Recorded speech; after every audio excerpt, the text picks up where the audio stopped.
The courtroom is suffocating. No fans, no breeze. Just the slow, sticky heat of a Bombay afternoon and the sound of British boots on stone. On the raised platform beneath the imperial crest, a judge in a white wig adjusts his glasses. In front of him in the dock stands a man in a simple Indian dhoti and coat, a thin frame, sharp eyes, a beard now beginning to gray. Bal Gangadhar Tilak, age 41. In 15 minutes he will hear one sentence that can either bury him alive in a colonial prison or unleash him on the streets of India. Outside, a crowd has gathered, held back by rifles and bayonets. Some whisper his name like a prayer, others like a threat. Inside, British officers smirk. Indian elites shift uncomfortably on wooden benches, and somewhere in that audience, another man watches silently, younger, polished, also from Pune, also a rising star, Gopal Krishna Gokhale. Today he is just a concerned colleague. One day he will be Tilak's fiercest rival in the battle for India's future. The clerk rises, rustling papers. Regina versus Bal Gangadhar Tilak. Charge, sedition. A hush falls. The British Empire wants to make an example of this schoolteacher turned editor. They believe they are about to crush a troublemaker. What they don't know is that long before this courtroom, long before the headlines, the fire was already lit in a small coastal town and a stubborn boy who refused to bow his head. To understand how this quiet, disciplined child became the father of Indian unrest, we have to go back to 1856. Western India, the Konkan coast, a strip of land squeezed between the Arabian Sea and the rugged Sahyadri Mountains.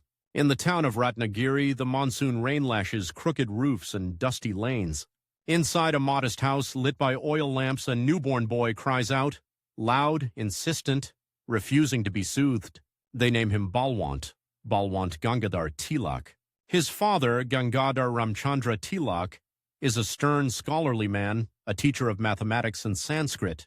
His mother, Parvati Bai, is devout, gentle, and quietly ambitious for her son. They belong to the Chitpavan Brahmin community, proud, highly educated, but not wealthy. From the beginning, Balwant is different. As other children chase each other in the lanes, he sits in a corner with a slate, scratching numbers, reciting Sanskrit verses long after the lesson is over. When his father corrects him, he does not cry, he argues. Why must it be done this way? Because the book says so, his father snaps. Then the book is wrong. That single phrase, the book is wrong, will define his life. At 10, he loses the anchor of his world. Gangadhar dies suddenly, leaving the family shaken and poor. In British India, there is no social safety net, no pensions. A teacher's death means a family's plunged towards ruin. Balwant watches as his mother sells small pieces of jewelry, one after another, to keep him in school. The injustice bites into him. Why is it that Indian lives, Indian labor, Indian minds are so cheap in the empire that claims to be civilizing them? He does not yet have an answer. He only has a promise, whispered into the silence of their small home. He will study, he will rise, and he will make this count. Pune, 1870s. Teenage Balwant arrives in a city that is changing fast. Pune, the old Maratha capital, is now a center of British administration and Indian learning. On one side, red brick colonial offices, clubs, and bungalows where British officers sip gin and mock the natives. On the other, crowded bazaars, temple bells, and the mutter of Marathi and Sanskrit. He enters Deccan College, one of the finest institutions in Western India. Here, the British system is on full display. Classrooms where young Indians memorize English poetry, European history, British law, but know almost nothing of their own heroes, beyond what colonial textbooks permit. Exams that reward obedience and imitation. Professors who treat brilliant Indian students as future clerks, not future leaders. Balwant excels anyway. He devours mathematics, logic, Sanskrit, philosophy. He scores so high that even his British professors are forced to grudgingly respect him. He graduates with a Bachelor of Arts in Mathematics, a rare achievement for an Indian youth at that time. But every day something gnaws at him. He listens as British officers in the college compound talk about India as if it were a laboratory, an experiment, an object, never a nation. He sees Indian students, dazzled by English, ashamed of their own language, their own traditions. He hears whispers of the 1857 revolt, called a mutiny in British texts, but spoken of as a war for freedom in the bazaars. In the college library, he reads John Stuart Mill, Rousseau, Mazzini, the European apostles of liberty and nationalism. Then he closes the book and walks outside into sun-baked streets ruled by a foreign flag. The contrast is unbearable. If liberty is a universal ideal, why does it stop at the borders of Europe? The British say they are here to educate, to improve, to uplift. Yet their entire education system seems designed to produce obedient servants, not independent minds. For Balwant, this is not a philosophical question. It is war, a war in the classroom. He makes a decision that will change his life. He will not simply climb the ladder offered by the British. He will build a new one. In 1879, with his degree in hand, he is offered what most young Indians of his class would kill for, a job in the British-run education system. Secure salary, social status, a respectable, safe life. He refuses. Instead, with a small group of like-minded friends, including a serious, idealistic young man named Gopal Krishna Gokhale, he founds a new institution in Pune, the New English School. The idea is simple, explosive, and dangerous. Yes, they will teach English, but as a tool, not a chain. Alongside it, they will teach Indian history with pride, not shame. They will teach Sanskrit and mathematics with rigor, not as relics. They will shape not clerks, but citizens. On the first day, there is almost nothing. No rich endowment, no powerful sponsors, a few classrooms, a handful of benches, teachers working for little or no pay. Students whose parents are not sure this nationalist experiment is wise. But when Tilak enters the classroom, chalk in hand, something electric happens. He does not drone from textbooks. He paces, he questions, he provokes. Why did Shivaji fight the Mughals? Why did the British conquer India? What happens to a people who forget their heroes? The boys stare at him wide-eyed. No one has ever asked them these questions. They have no idea that years later the British police will track many of these very boys, now grown men, as dangerous political activists.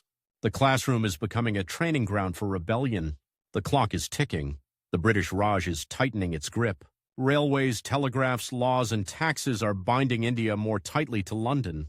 Every year, more young Indians enter civil service, courts, and offices, absorbing British values, British history, British ways of thinking. Tilak looks at his students and feels a rising panic. If he cannot reach them now, in their teens when their minds are open, they will be lost to a lifetime of obedient service. He gives himself an unspoken deadline. By the time he turns 40, he must have created a generation that will never accept slavery as normal. The New English School grows. Parents talk, donations trickle in.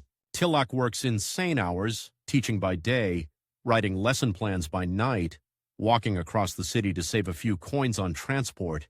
He marries, has children, but his life is consumed by this mission. Then comes the twist. Success attracts attention, and attention attracts control. To expand their vision, Tilak and his colleagues create the Deccan Education Society in 1884, and soon after a new college, Fergusson College. At first it seems like a triumph. Here is an Indian-run institution, powered by nationalist ideals, drawing students from across the region. But with growth comes a deadly question: compromise or collapse. Some members of the society, like Gokhale, are willing to accept government grants and adopt a more moderate tone. Others, led by Tilak, insist on staying financially independent and openly nationalist, even if it means constant struggle. Faculty meetings turn into battlegrounds. We must be practical, say the moderates. If we refuse every government offer, we will starve. What good is a nationalist college if it cannot survive? And what good is survival, Tilak fires back, if we must sell our soul to the very power that keeps our country in chains? The argument is not abstract. Each month they must decide, will teachers be paid? Will rent be covered? Or will they kneel?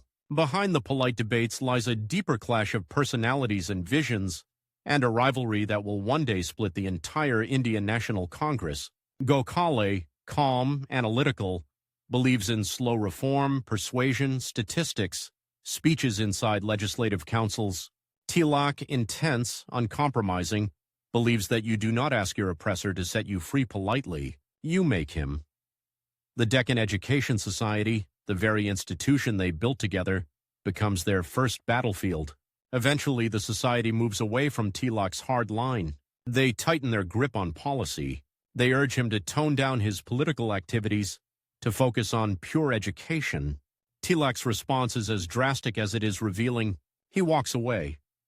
He resigns from the society he founded, from the college he helped build with his own hands. He chooses the uncertain path of a political agitator over the secure status of a respected professor. If the classroom has walls, he decides he will build a new classroom, one that stretches across the entire province. That classroom will be made of paper and ink. In 1881, even before the Ferguson College saga, Tilak had co-founded 2 newspapers, one in Marathi, Kesari, and one in English, the Maratha. Now, freed from academic obligations, he throws himself into journalism with terrifying intensity. Every week, Kesari lands in the hands of thousands of readers, shopkeepers, farmers, schoolteachers, workers. In dingy tea stalls and village squares, people gather to hear someone read it aloud. Tilak's words are not gentle. He writes about famine deaths while British granaries are full, about taxes raised when crops fail, about Indian soldiers dying in distant wars for an empire that denies them basic dignity. He mocks spineless Indian elites who flatter the British for titles and honors. His Marathi is sharp, earthy, alive with proverb and punchline. In English, in the Maratha, he attacks the Raj with cold logic, statistics, and historical comparisons. He quotes European liberal philosophers to expose British hypocrisy. He shows line by line how India is being drained of wealth and strength. The British administration in Bombay begins to take notice. Who is this man in Pune, this former schoolteacher who writes like a prosecutor and inspires like a preacher? Why are peasants repeating his phrases? Why do students keep illustrations of Shivaji above their desks instead of Queen Victoria? Inside the country, something else is happening, something Tilak did not fully plan but instinctively understands. A new generation is growing up on his ideas. Boys who once memorized English nursery rhymes are now quoting the battles of Panipat. Young men who might have dreamt of seats in the British bureaucracy now mutter about Swaraj, self-rule, over their evening tea.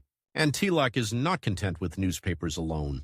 He looks at the cultural life of his people and sees an opportunity. For centuries, religion has been private, interior, expressed in small family rituals. Under British suspicion and surveillance, anything that looks political can be shut down, but a religious festival, that is harder to touch. He takes a simple household deity, the elephant-headed god Ganapati, and makes a radical move. What if this private home-based puja became a massive public community festival? What if, under the cover of singing and worship, ordinary people gathered to hear speeches on history, on pride, on nationalism? In 1893, he helps transform the Ganapati festival in Pune into a grand public event. Giant clay idols and decorated pandals, drums, lights, plays depicting episodes from Indian history, speeches that start with devotion and end with demands for dignity. For the British, it looks like religion. For Tilak, it is politics in disguise. Year after year, the festival grows. Crowds swell. Songs change. Behind the chants to Ganapati, there is a new undertone. A hunger for respect. A sense that being Indian is not a source of shame, but of power. The clock is still ticking. Tilak is now in his late 30s. His body is tired. His finances are brittle. His family life is strained by his relentless activism. But the stakes have never been higher. The British are watching him more closely. The moderate leaders in the Indian National Congress are wary of his fiery tone. His former colleagues in the Deccan Education Society whisper that he has become too dangerous. And then nature provides the spark that will turn distrust into open confrontation. In the mid-1890s, Western India is hit by famine. Crops fail. Prices rise.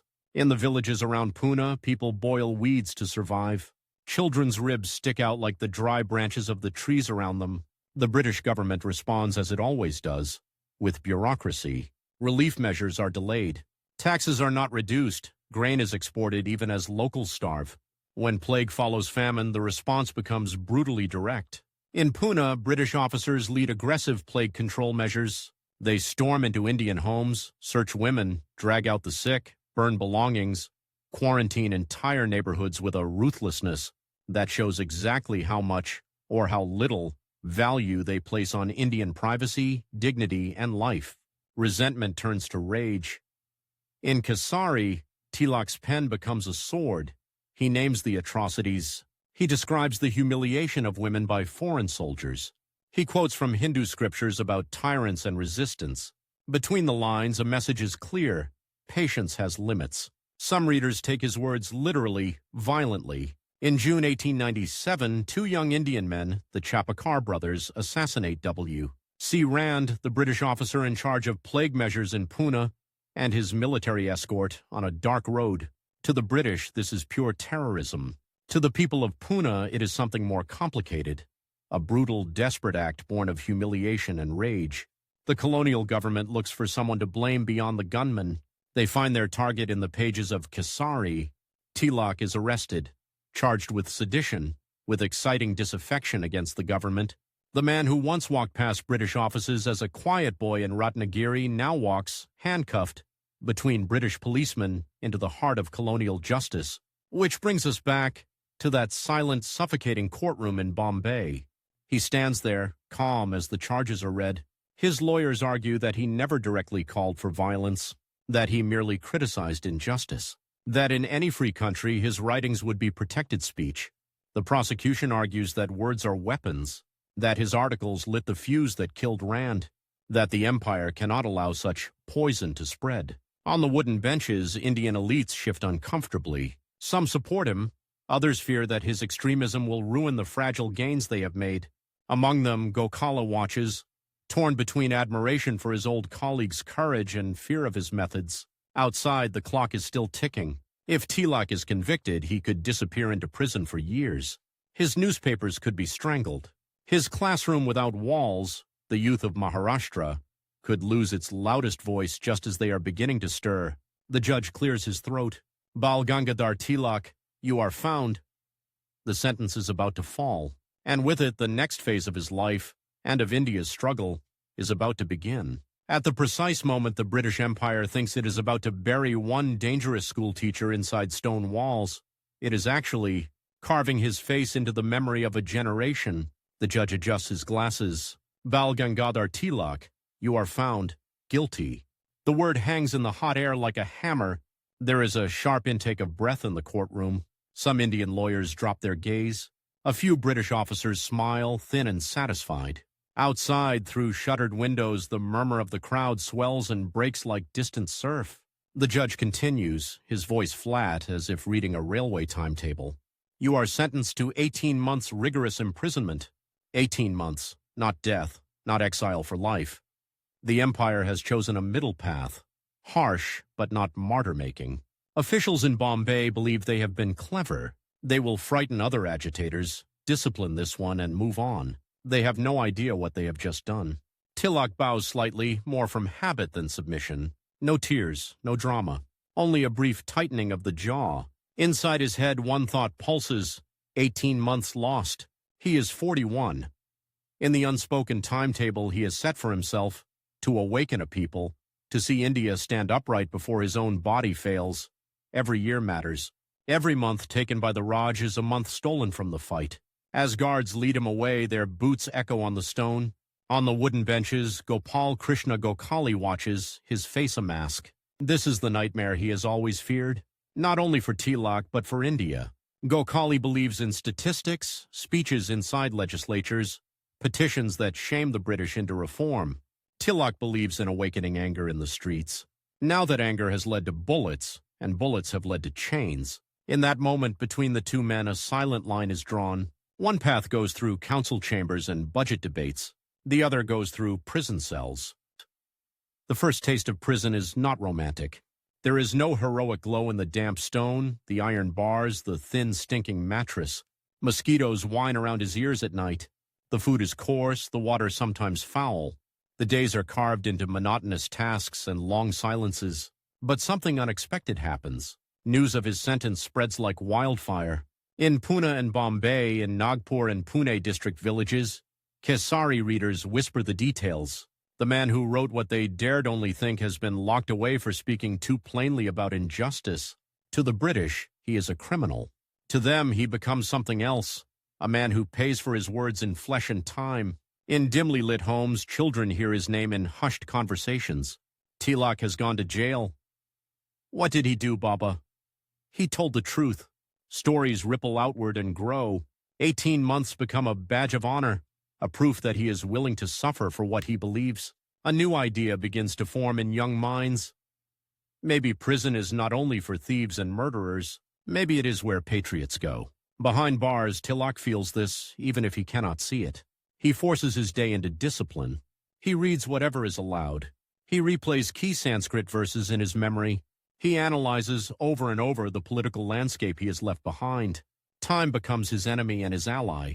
Every sunrise is another day stolen from his mission. Every sunset is another day closer to stepping back into the arena. He makes a quiet vow in that cramped cell. When he comes out, he will not return merely as a provincial agitator. He will take the fight to an all-India stage. His rivals will not just be Bombay bureaucrats. They will be the most powerful moderates in the Indian National Congress. They will be men like Gokhale. When after 18 long months the prison gates finally open, the British expect a faded figure to emerge, a chastened man, a warning to others. What steps out onto the dusty road is something else entirely. Tilak is thinner, yes. His beard is more streaked with gray. Lines of fatigue cut around his eyes. But the look in those eyes is harder, more focused, like heated steel. Word has already spread. As he travels back to Pune, crowds gather at stations along the route. Men and women press forward trying to catch a glimpse. Some throw flowers onto the platform. Others simply fold their hands silently, a gesture of respect the British cannot punish. On the front pages of friendly papers, one phrase appears again and again: "He has suffered for us." With that, something fundamental shifts.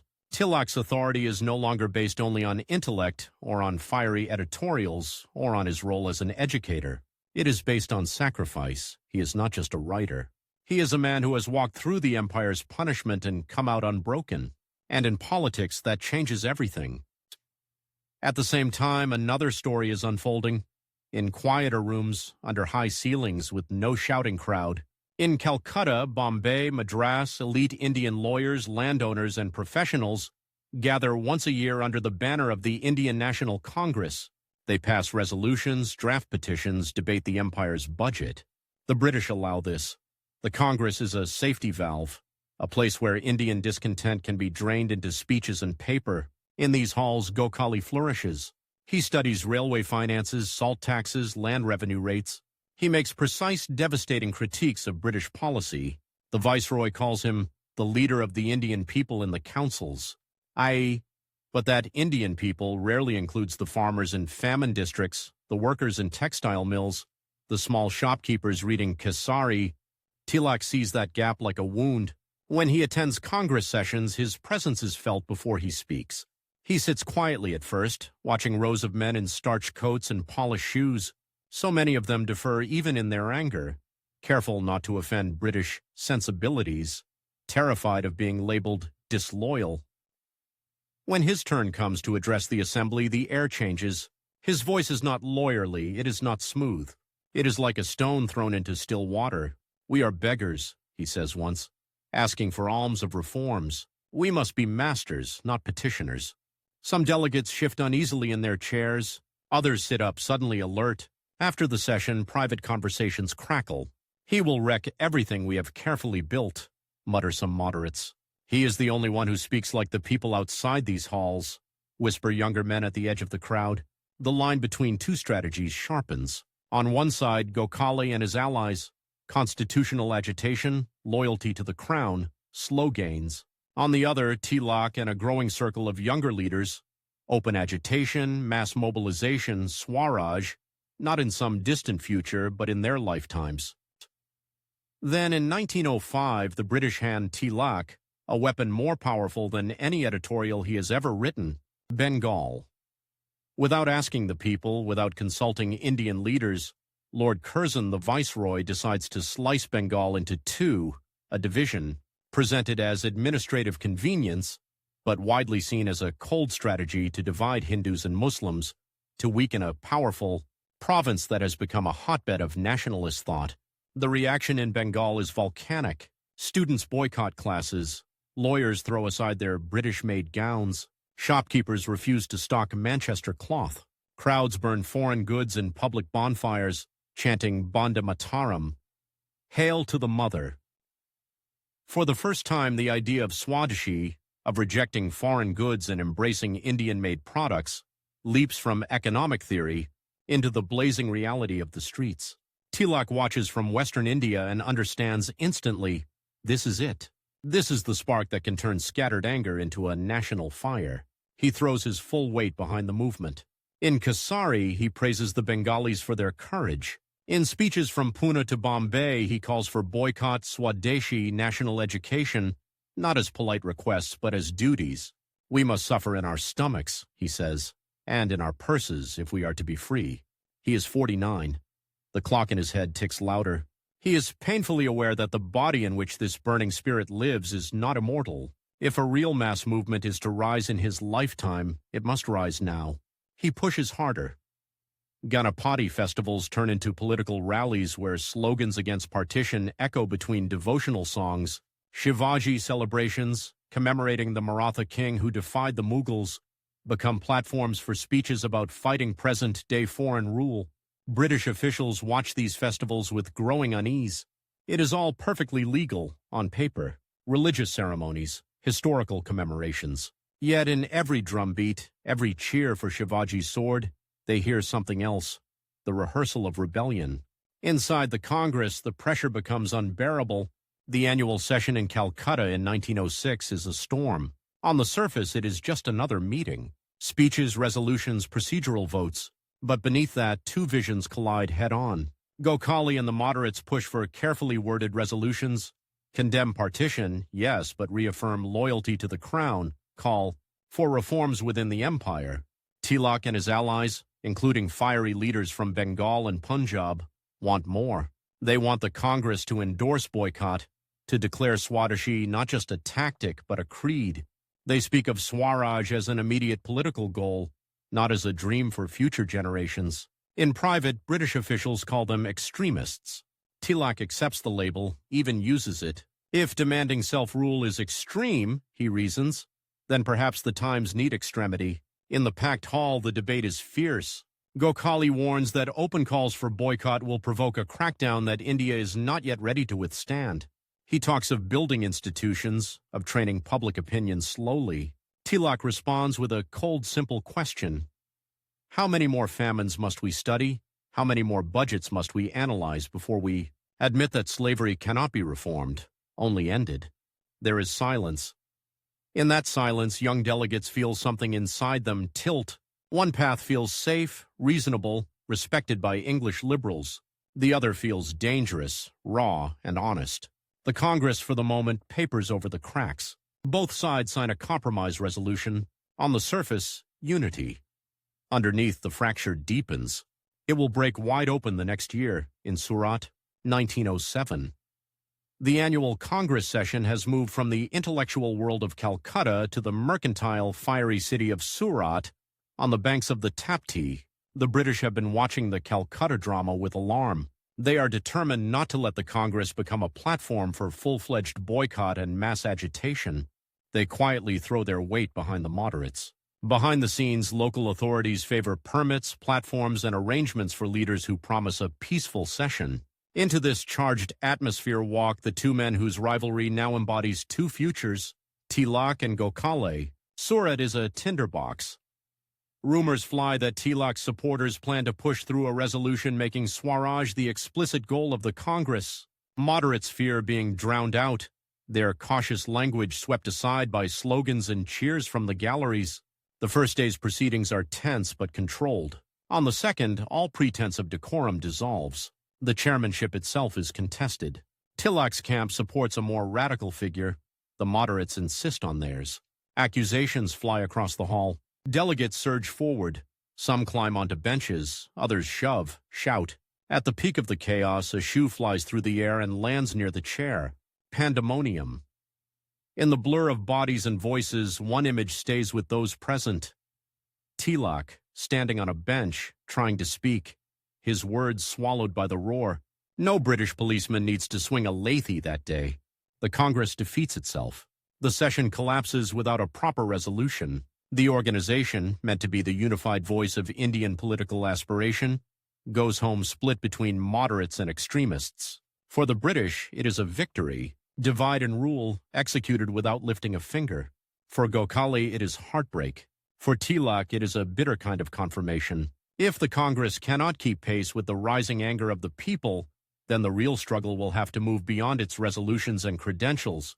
But the cost is heavy. In the months that follow the British strike, they sideline extremists within the Congress. Scholarships and titles go to loyal moderates. Police watch Tilak's home, his office, his friends. The message is clear. You wanted to take this fight to the streets? Fine, we will meet you there, with the law in one hand and the baton in the other. Then in April 1908, a thunderclap. In the town of Muzaffarpur in Bengal, two young revolutionaries, Khudiram Bose and Prafulla Chaki, throw a bomb at a carriage, intending to kill a British magistrate known for his harshness. They miss their target. Instead, a British woman and her daughter are killed. The British outrage is immediate and incandescent. Raids, arrests, a hunt for secret societies and their sympathizers. The press, especially in London, explodes with tales of Indian terrorism. In Pune, far from the blast, Tilak sits at his desk, the familiar smell of ink and paper around him. He is 51 now. He reads the reports with a heavy heart. The deaths sicken him. But he also understands the desperate anger that drives boys barely out of their teens to risk the gallows. He writes in Kesari. He condemns the killing of innocents, but he also points out the chain of humiliation, injustice, and violence that has produced this generation. He warns the British that repression without reform will not restore peace. It will deepen the rebellion. To colonial officials looking for someone to make an example of, this is enough.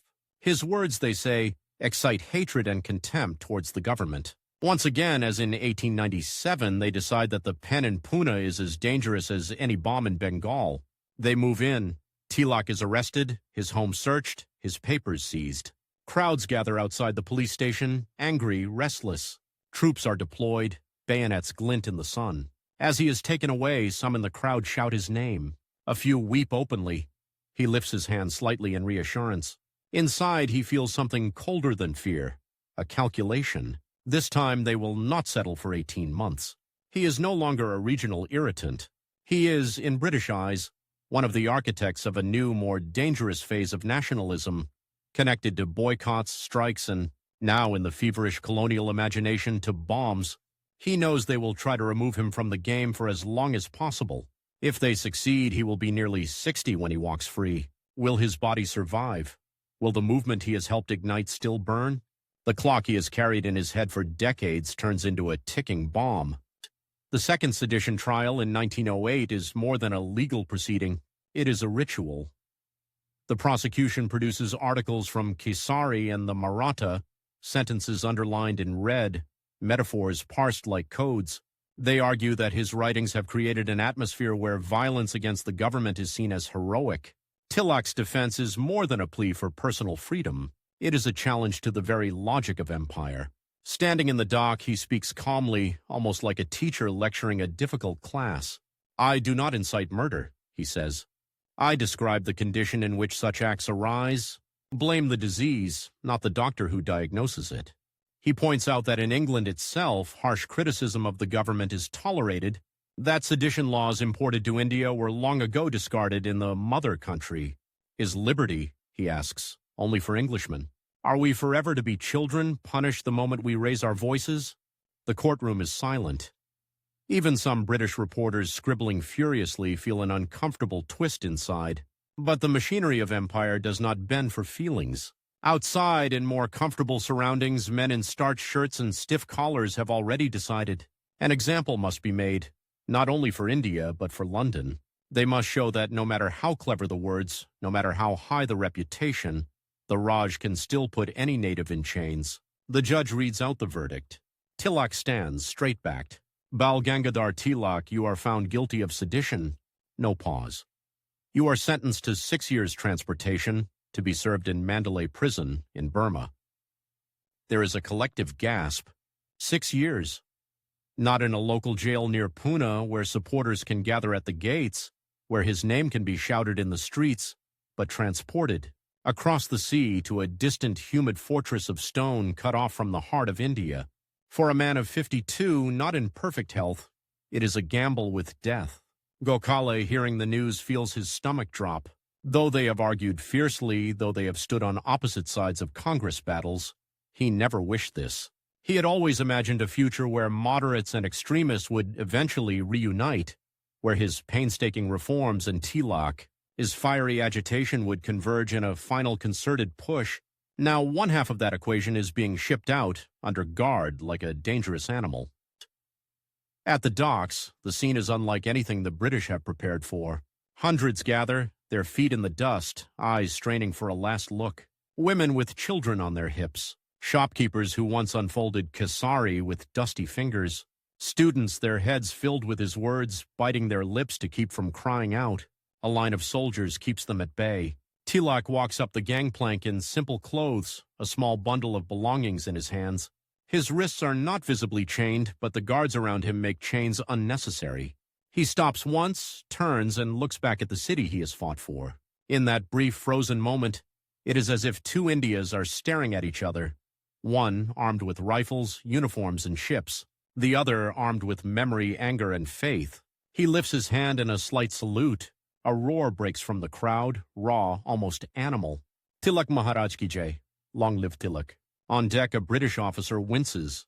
He had hoped to see fear in these faces. Instead, he sees something far more threatening. Wounded pride turning into iron. As the ship's horn bellows and the vessel begins to move, the shoreline slowly recedes.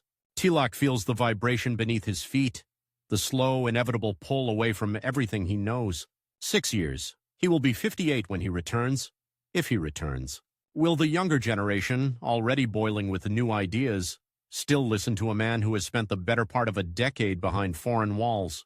Will Gokala's cautious path lull the nation back into petitions and loyalty oaths? Will the Congress shattered at Surat find a new equilibrium without him? No one on that ship or on that dock can answer.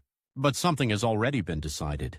By sentencing him to silence, the British have turned every gap, every empty chair where he once sat, into a question mark, into a symbol. In Mandalay, they believe his voice will fade.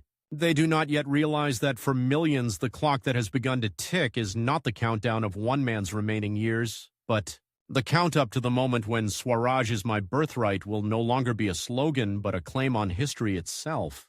The sea wind is hot and thick, but Mandalay's heat is a different creature. It does not blow, it presses. When the cell door slams behind Bal Gangadhar Tilak in that Burmese fortress, the air feels like a wet hand around his throat. The walls sweat salt. Lizards cling to the stone like pale scars. At night, the air barely moves. Mosquitoes whine in dense, invisible clouds. This, the Empire believes, will finish the work that Bombay's prison could not. No familiar language in the streets.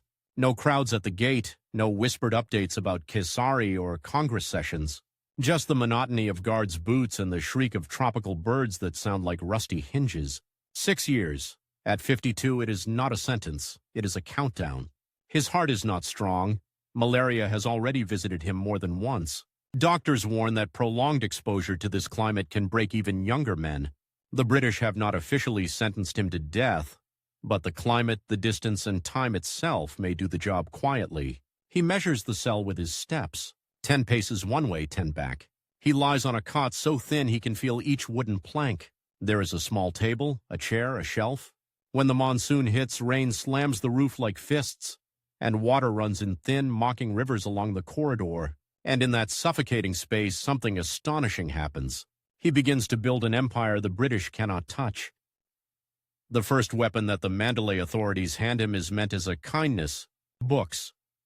They think a pile of texts will occupy the dangerous mind, turn its fury inward. So they allow him religious works, philosophy, mathematics, newspapers from England, sometimes from India, carefully censored.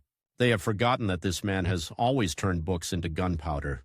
Tilak attacks the shelves with a hunger that startles even him. Sanskrit scriptures he has known since youth. Western philosophers, scientific treatises. History of revolutions in far-off countries whose names sound like distant thunder. One text above all pulls him deeper every day. The Bhagavad Gita.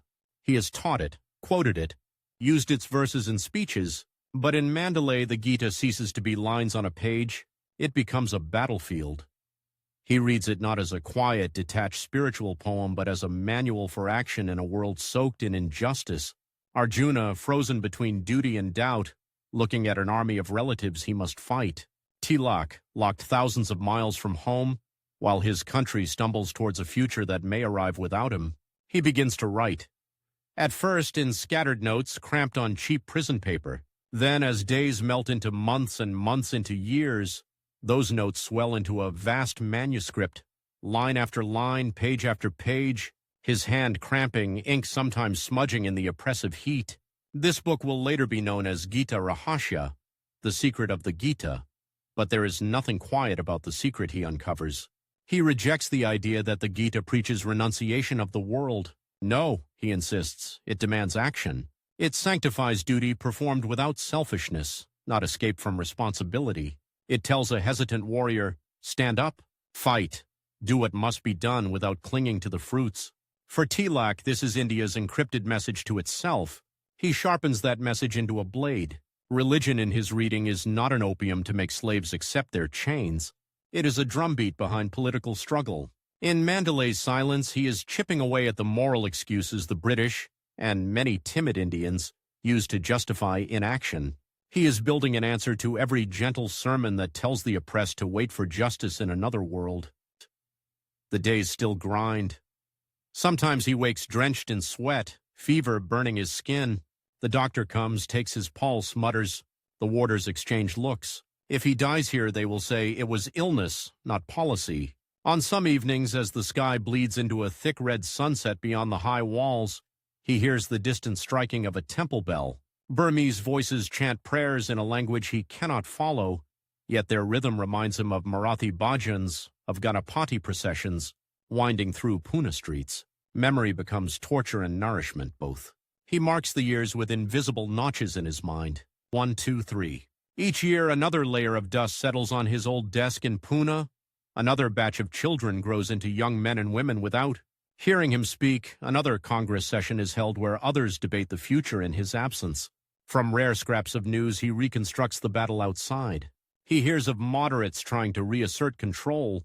He hears that in Europe an unimaginable war has broken out, empires tearing at each other's throats in muddy trenches. He realizes something enormous. The clock is not ticking only for him. It is ticking for the British Empire itself.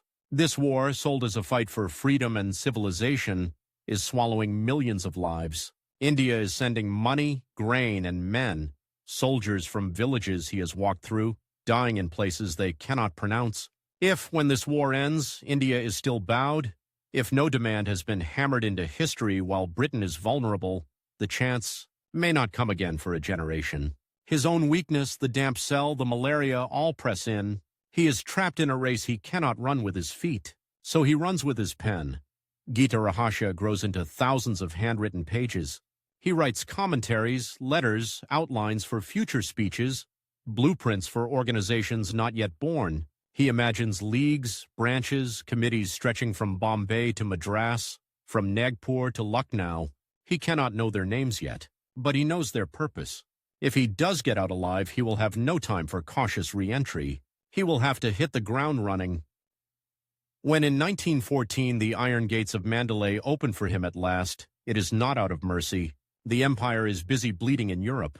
The new liberal government in London, desperate to keep India quiet, wants gestures that smell like reform and conciliation. Releasing an aging nationalist, half forgotten in Burma, seems like an inexpensive gift. They have miscalculated the interest on 6 years of silence. The crossing back to India is a blur of sea and sky. His body is frailer, his beard now almost fully gray. But he clutches a carefully wrapped package like a talisman, the manuscript of Gita Rahasya. As the ship approaches Bombay, decks crowded, the coastline slowly sharpens out of the haze. He hears a sound that does not belong to the sea, a roar. The docks are swarming. People crammed on rooftops, spilling onto the roads, leaning dangerously over railings just to see. Banners wave. Women ululate. Men shout slogans until their throats are raw. For 6 years, he has been a ghost that haunts conversations. Now the ghost walks. When he steps onto Indian soil, the air shakes with it. Tilak Maharaj ki jai. Long live Tilak. He is stunned.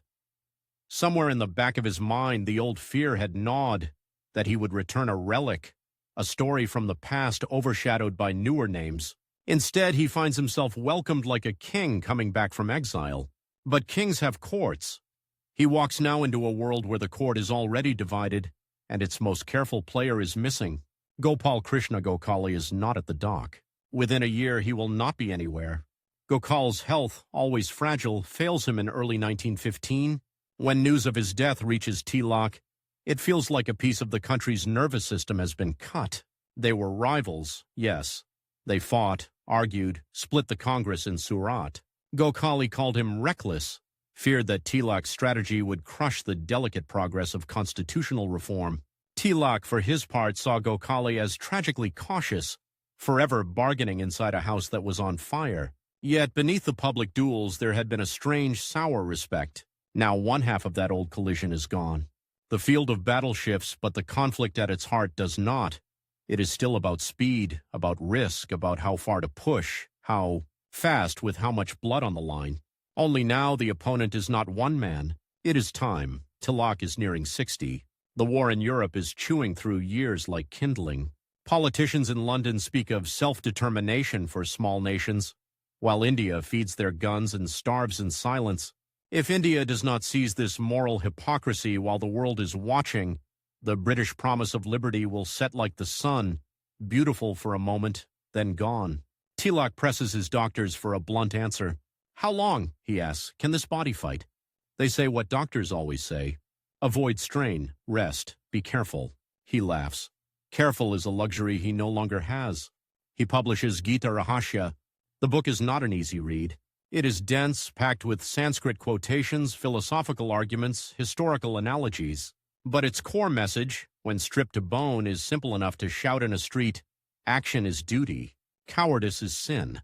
Across Maharashtra and beyond, educated readers devour it. Younger men turn its arguments into slogans. For them, the idea that religion demands courage in public life, not quiet resignation, explodes like a firework. Tilak's prestige, already high, soars. To millions, he is now not just the man who went to jail twice. He is the man who has decoded the Gita for an enslaved age, who legitimizes their anger in the language of scripture. At the same time, in the wider Indian political theater, something delicate and nearly impossible begins to stir. In 1916, in the old imperial city of Lucknow, sworn enemies sit at the same tables. The Indian National Congress and the All India Muslim League, long suspicious of each other, draft an agreement. The Lucknow Pact. They demand greater self-government, a larger share in administration, recognition of Indian political rights. In the crowded halls, Tilak moves like a storm contained in human form. The moderates, leaderless after Gokhale, eye him with a mix of fear and necessity. They cannot control him. They also cannot rally the masses without him. The Muslim leaders, men like Muhammad Ali Jinnah, watch him closely. His language is often steeped in Hindu imagery. His festivals glorify Shivaji. Yet his commitment to a united political front is unmistakable. He knows, without Hindu-Muslim cooperation, British rule will last another century. He throws his considerable weight behind the pact. In dusty meeting rooms and over endless cups of tea, he argues, persuades, cajoles. The image of him that emerges from Lucknow is startling even to old enemies. Not only a fiery orator, a negotiator, a bridge builder. But while these alliances are hammered into shape inside halls, an even more radical idea is taking shape in his mind, one that will leave the British administration sleepless. Petitions are not enough. Speeches in Congress once a year are not enough. He has seen in Bengal what a mass boycott can do. He has watched from afar as Irish nationalists demand home rule. If Ireland can ask for self-government within the empire, why not India? He decides to replicate that idea, but not as drawing room talk, as a movement. In 1916, he plants the first flag of what will become the Indian Home Rule League. The concept is simple: self-government for India, under the British Crown but with real power in Indian hands. The method is anything but simple. Build a network of branches across the country, enroll tens of thousands of members, keep them agitated, informed, active. He races through towns and cities, addressing gatherings under flickering lanterns and burning suns. At 60, after 6 years in a prison cell, he is traveling more than many men half his age. In Belgaum, Hubli, Dharwad, Pune, Bombay, Madras, He rolls out the same relentless message, "Swaraj is my birthright and I shall have it." The line, sharpened over years of thought and suffering, now hits like a cannon shot, not a distant ideal, a right, not a polite request, a claim. Everywhere he goes, he faces the same obstacle, fear. People have learned to complain in whispers, to grumble over taxes, to curse in closed rooms. But to write their names in public league registers, to attend open meetings demanding home rule, that is to tempt the stick, the cell, the ruin of a job. Tilak's old rival is gone, but a new competitor rises on the same battlefield of human caution, the voice inside each potential supporter that says, "Wait a little longer. Not yet, not me." He fights that invisible opponent with the only tools he has: stories, arguments, shame, and that burning sentence about birthright. As the league grows, another very visible rival appears on the horizon, an Englishwoman with a sharp mind, a sharper tongue, and a blazing conviction that India deserves freedom, Annie Besant. Besant has her own Home Rule League, her own following, her own style. Where Tilak is rooted in Marathi soil and Hindu symbolism, she is international, theosophical, talking of karma and cosmic justice in flawless English. To the British, the combination is terrifying. An Englishwoman and the most dangerous Indian extremist in the same cause. They try to play them against each other. Who will lead the home rule agitation? Who will get the credit, the crowds, the first page of history? The newspapers, even some allies, whisper of rivalry. Behind closed doors, Besant and Tilak negotiate, clash, compromise. He is blunt, impatient, hungry for speed. She is passionate, but also attached to her own organization, her own methods. Neither will yield leadership easily. Yet in public meetings, their differences are masked by a greater urgency. Time is tightening like a noose. The war in Europe is entering a phase of exhaustion. London is speaking of post-war reforms. If the home rule demand is not hammered into the political imagination now, it risks being buried under the comfortable rhetoric of gradual progress. Tilak knows his heart is not invincible. Doctors' warnings now echo louder with every bone-jarring train ride, every all-night planning session. He pushes anyway. He has gambled his health before. He is gambling with something larger now, the possibility that if he falls, the movement might stumble with him. In 1917, the British strike, but not at him first. They move against Annie Besant. Using wartime regulations, they place her under internment, confining her movements, trying to cut off the emotional electricity she feeds to crowds. The shock is huge. An Englishwoman championing Indian rights, arrested by an English government for preaching the principles England claims to fight for in Europe. Tilak seizes the moment. Some had expected him to privately welcome the blow to a rival. Instead, he thunders. From platforms across Western India, he demands her release, denounces the hypocrisy, links her fate to India's. If they can chain their own, he says, what will they not do to us? The home rule agitation, far from being decapitated, surges. League branches multiply. Petitions are signed in tens of thousands. The British watch with a cold, growing realization. The man they exiled to Mandalay is, once again, the most dangerous native in India. They try another route. In 1916, they had already dragged him into court in Belgaum on fresh charges of sedition. The trial, conducted under the watchful eye of the whole country, ended in acquittal, a public relations disaster for the Raj, Oeisi, fresh garland for Tilak's legend. Now they bide their time, hoping age, overwork, and the grinding disappointment of slow change will do what their prisons have not. What they do not see at first is that a new figure, quiet and slender, has begun to gather his own strange kind of power, one that does not shout like Tilak's, but seeps. Mohandas Karamchand Gandhi. Tilak watches Gandhi's early experiments in Champaran, Kedah, Ahmedabad, with interest and a hint of wary pride. Here is a younger man speaking of truth, nonviolence, self-suffering. Here is a strategy that channels suffering into moral force, in ways even the British find difficult to punish openly. The older lion recognizes the stirrings of a new kind of roar. Yet beneath the respect, another anxiety curls. If this new style of politics captures hearts, will there still be space for his rougher, more confrontationist approach? Will the nation, fatigued by decades of petitions and sporadic agitation, now prefer the quiet ascetic to the blazing schoolmaster? The rival is no longer another moderate with spreadsheets and speeches inside councils. It is a new form of leadership, one that threatens neither from the right nor the left, but from the future. Tilak does not retreat. He cannot. In 1918, as the war grinds to its violent end, he makes a decision that shocks many.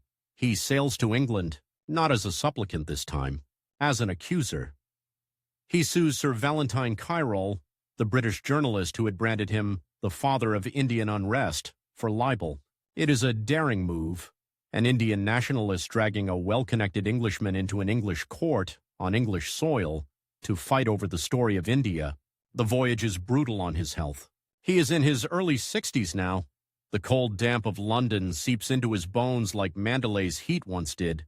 But he walks the grey streets with determined steps, meeting sympathetic MPs, addressing Indian students, explaining Home Rule to skeptical British audiences who have never seen, in the flesh, the man their newspapers have painted as a fanatic. The trial itself is stacked against him. The British establishment closes ranks. The judge allows language that wounds. The press treats his years of struggle as exhibits in a case against him. He loses. On paper, it is a defeat. Financially, it is a blow. The costs are heavy. Physically, it is draining. His doctors are alarmed by the strain, but something else has happened, almost unnoticed. In smoke-filled London rooms, in clubs and university halls, a different image of India takes shape. One not just of sepoys and maharajas, but of a wiry, gray-bearded man who has stared down prison, exile, and now the English legal system itself, and still speaks calmly of justice, of rights, of history's long memory. Back home, news of the case filters in through telegraph wires and newspaper columns. Some shake their heads at the verdict. Others see only this: he went into the lion's den and roared. While he is in England, something occurs that will scorch itself into India's soul. April 1919. In the city of Amritsar, in the walled space of Jallianwala Bagh, British troops under General Dyer open fire on an unarmed crowd. Men, women, children trapped like animals in a pen, bullets tearing through flesh until the ground itself seems to drink blood. Hundreds die. The Empire's mask slips. In London, Tilak reads the first stunned reports. Cold anger tightens every muscle. This, then, is the civilization that imprisons him for words. This is the justice Gokal had once hoped to reform from within. From that distance of sea and politics, an old equation rearranges itself in his mind. There is no more time for gradualness, no more patience for explanations about difficulties of administration and responsibilities of empire. When he returns to India, the landscape will be transformed, not only by the massacre, but by the man who has already begun to channel its shock into a new weapon, nationwide non-cooperation. Gandhi's star is rising fast, lit blood-red by Amritsar.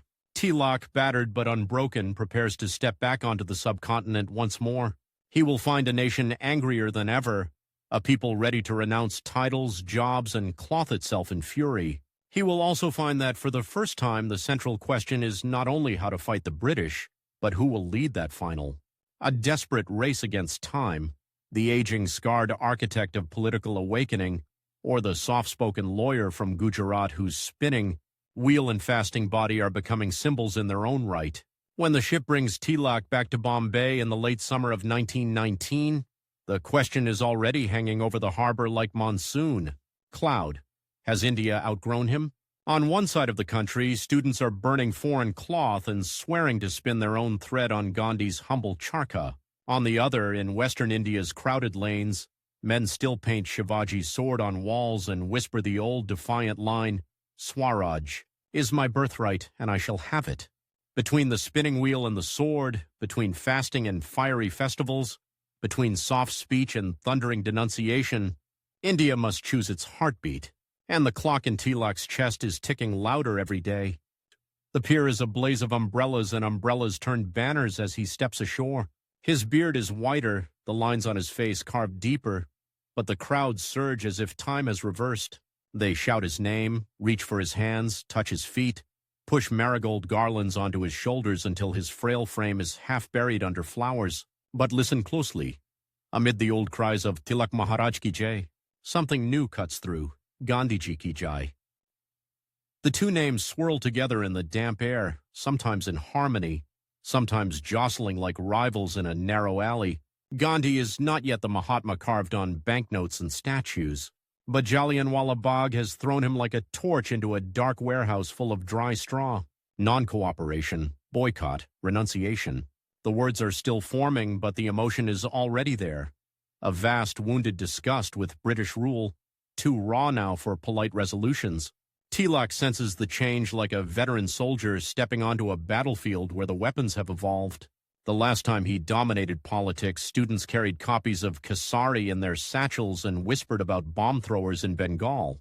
Now young volunteers clutch spinning wheels, prayer beads, and translated pamphlets on satyagraha. He hears Gandhi speak for the first time since returning. There is no thunder, no pounding of the fist, no denunciations laced with mythic warriors. Gandhi talks of truth, of self-suffering, of making unjust laws impossible to enforce by quietly refusing to cooperate. He speaks softly, people lean in. His pauses are as powerful as Tilak's crescendos. The hall is packed, the air heavy with sweat and incense. Tilak watches from the side, his shawl wrapped tightly around his shoulders despite the heat. He coughs into a handkerchief, feels the familiar burn in his chest, the doctor's recent warning echoing, "You cannot keep this pace, Lokmanya. Your heart." Heart. The word has never meant limit to him. It has meant fire. Yet as he listens to Gandhi, another realization slices through the pride. This man can move people he cannot reach. Women from conservative households who would never attend his political meetings write letters to Gandhi, asking how they can help.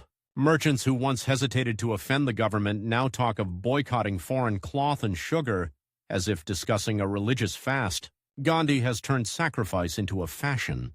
Tilak's style is still that of a general whipping tired troops into a final charge. He knows that if the two methods clash publicly, the British will dance on the cracks. And still, the old warrior in him cannot ignore the itch of competition. If the race is for India's soul, does he slow down, step aside, or run harder even if the finish line may kill him? The war ends. Britain bleeds but does not break. In Delhi, the Montagu-Chelmsford reforms arrive with the ceremonial pomp of great change, limited expansions of councils, careful grants of self-government in some provinces, a complicated system of diarchy that splits power like a magician's trick. To moderates, it looks like progress. To Tilak, it is a bone thrown to stop a barking dog.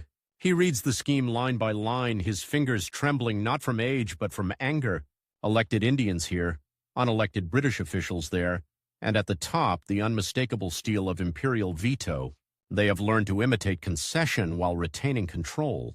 If India swallows this, he knows the appetite for real freedom will be dulled for years.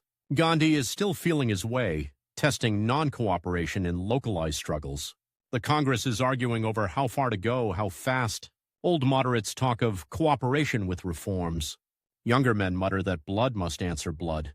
Tilak looks at the clock. He is 63. Malaria has carved its initials into his bones. Mandelay's fever, the damp of London, decades of overwork, all present their bill every night when he lies down, every morning when he tries to rise. The doctors prescribe rest. History prescribes urgency. He calls his closest allies. Lala Lajpat Rai, returned from exile in America.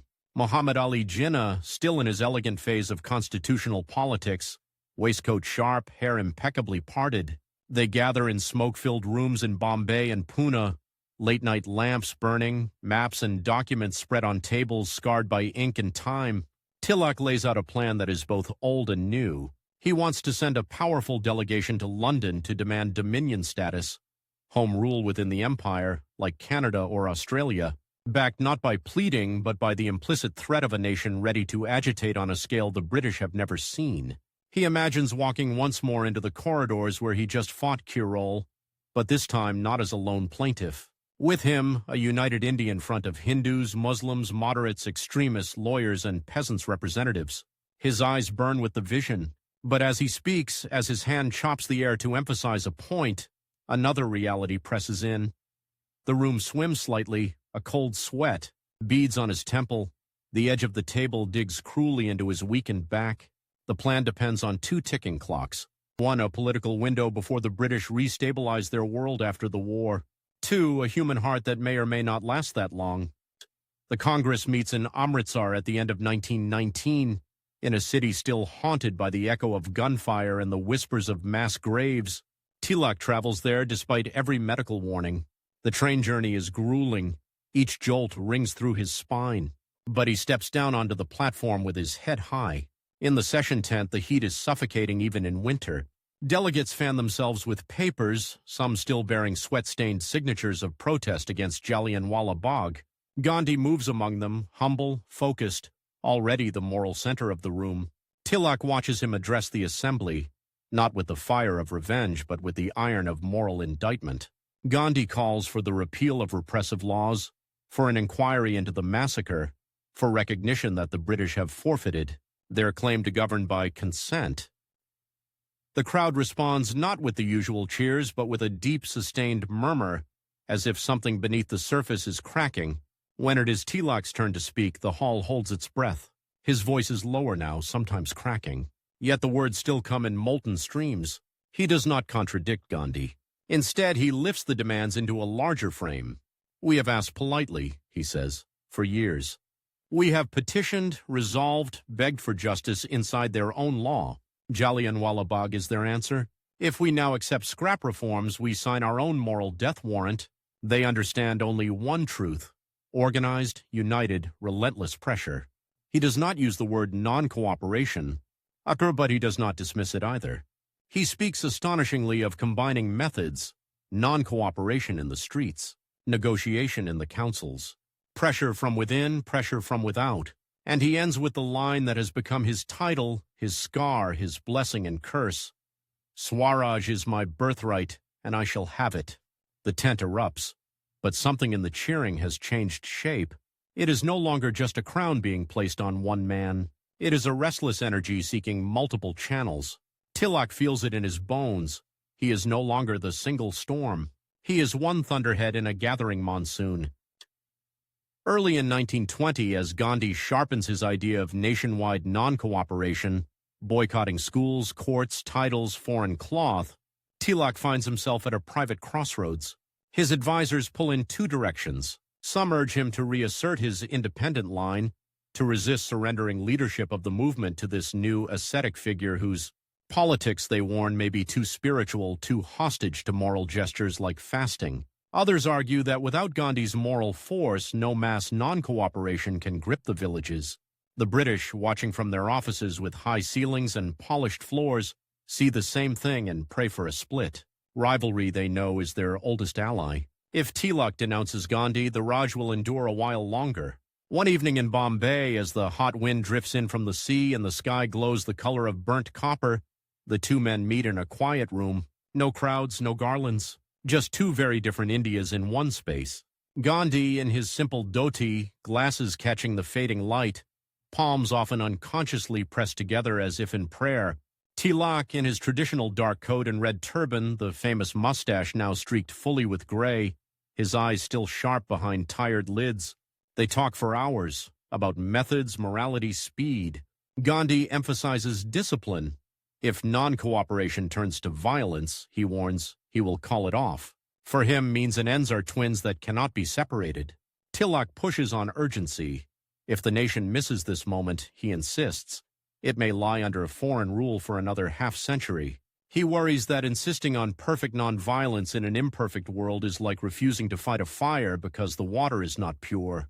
Voices rise, then soften. They disagree on philosophy, on tactics, even on the role of religious imagery in politics. But somewhere in the middle of the night, a quiet understanding emerges. Tilak sees clearly what younger men, drunk on faction, do not. The British are more afraid of a united front than of any single leader. Rivalry must bow to survival. When he steps out into the sticky night air, leaning slightly on his cane, his lungs burning, he knows he has made a choice that will cost him personally but might gain his country years.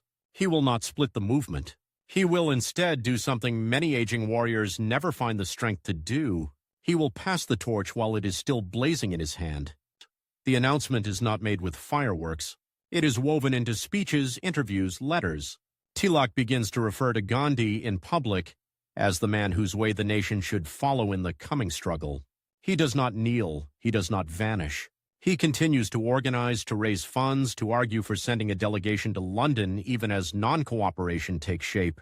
But when the press tries to frame every development as a contest, Tilak versus Gandhi, he refuses to play to the gallery. In Pune, in Bombay, in Nagpur, he urges his followers, support Gandhi, keep discipline. Do not let our differences become the British government's armor.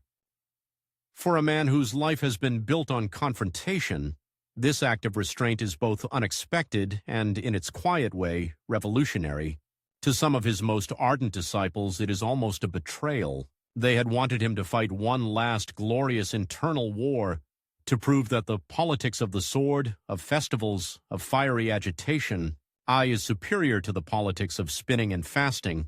But Tilak is no longer thinking about his place in the pecking order. He is thinking about the calendar. Every cough feels deeper. Every sleepless night stretches longer. He can feel in his own pulse what he has always seen in history. There is a moment when an individual must decide whether he wants to be the sun forever at noon, or the spark that starts a fire he may never live to see. In July 1920, the monsoon slams into Bombay like a wall. Rain hammers the tiled roofs, turns streets into slick veins of mud, pounds against the windows of the modest house in Sandhurst Road, where Tilak lies in bed, his body slowly betraying him. The diagnosis is a complication of chronic diabetes and exhaustion. He is too weak now even for the short climb to the veranda where he once read newspapers, marking lines for future editorials that will now never be written. Visitors come, clutching damp umbrellas and cloth bags of fruit.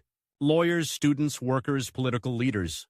They crowd into the dim, humid room, bowing as they enter. Some try to hide their tears. Others do not bother.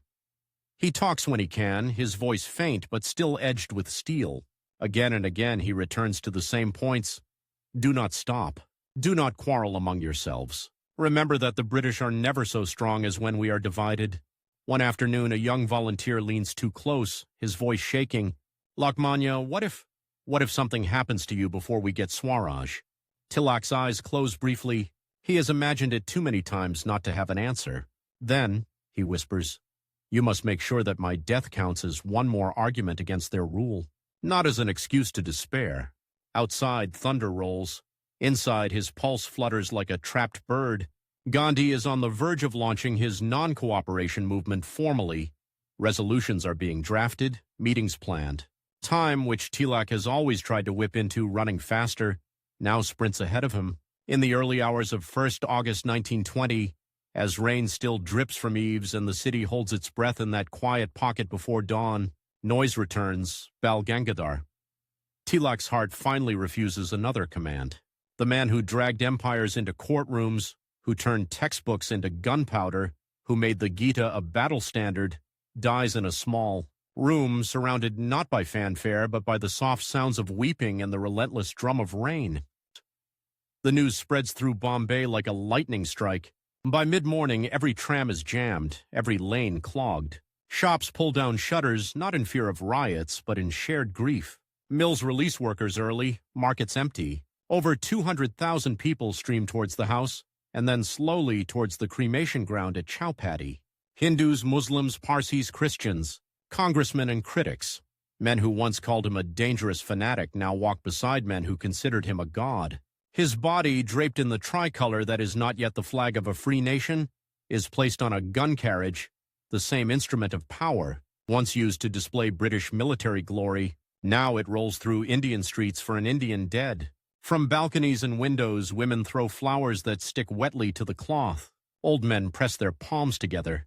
Children who have never heard him speak tug at their father's sleeves, asking what this man did to make the city cry like this. Someone begins the old chant, Swaraj is my birthright. The crowd answers in a wave, and I shall have it. The sound rises above the crash of the sea. In Delhi, in Calcutta, in Lahore, in faraway villages where news arrives late and distorted, people hear first only the words Tilak, and gone and feel something in the chest cave slightly. The British in their clubs read the telegrams and exhale a complicated breath. One enemy fewer, and yet too late to be fully a victory. His ideas long ago escaped the prison of his body. In the years that follow, it is Gandhi's methods that will define the great national dramas, the non-cooperation movement, the Salt March, Quit India. History's spotlight seems, for a time, to have chosen its protagonist. But under that bright beam, in the shadows and side streets, Tilak's ghost walks. His Ganapati and Shivaji festivals thrive, now not just as religious events, but as deeply political platforms, teaching each new generation how to turn devotion into dissent. In Pune and Bombay, editors who grew up on Kesari and Maratha keep the tradition of unforgiving scrutiny of power alive, whether that power is British or Indian. In Nagpur, a young doctor named Keshav Balaram Hedgewar, who absorbed Tilak's fiery nationalism as a student, founds an organization, the Rashtriya Swayamsevak Sangh, that will decades later reshape India's political landscape in ways the Lokmanya could never have predicted and perhaps not always have approved. Vinayak Damodar Savarkar, another Maharashtrian who once idolized Tilak, develops an even harsher exclusivist ideology of Hindutva, carrying forward some of Tilak's assertiveness, but bending it towards a narrower, more divisive vision of nationhood. At the same time, Nehru, Patel, Subhas Bose, and countless Congress workers remember Tilak as the man who made strident mass politics respectable, who cracked the shell of moderate caution so Gandhi's nonviolent experiment could pour into the open. Even Gandhi, who will be called Mahatma by millions, once tells an audience that if the country had produced only one man like Tilak, it would still have reason to be proud. In independent India, streets, universities, statues, and postage stamps carry his name.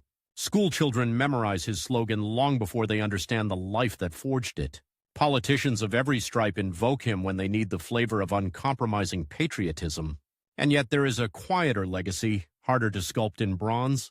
It is the idea that Scripture can be read as a call to justice rather than submission, that festivals can be laboratories of politics, that education is not just about producing clerks for an empire, but citizens for a nation, sharp-minded, unafraid. It is also the unresolved tension his life leaves behind, between assertiveness and pluralism, between religious imagery and secular governance, between speed and restraint, sword and spinning wheel. India will wrestle with those contradictions long after the British flag comes down from government buildings. Whenever the nation swings too far towards submissive waiting, someone pulls out Tilak's words like a matchstick.